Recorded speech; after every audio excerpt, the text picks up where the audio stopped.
suthileke akwini ekukurumela mali 100 rand ifamba na 2 rand kwini ka Matimbe kuta ku grocery va xavisa ene ri chipile ku leswaku ku na hardware a musutile xana tengweni se swa tsokombela swa nandzihela ntsena Matimbe Direct, Matimbe Hardware, Matimbe Groceries, Matimbe Send Money Home 100 rand hi 2 rand ntsena.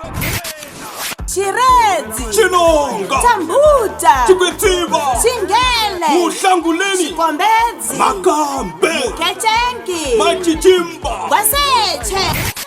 hikwakokwalaho uba ka kuma Matimbe Shops swi vevukile uba ka u fonela ntsena ka namba inge +2779 078 3578 umbe ukuva ka u yi kuma ntsena ka WhatsApp.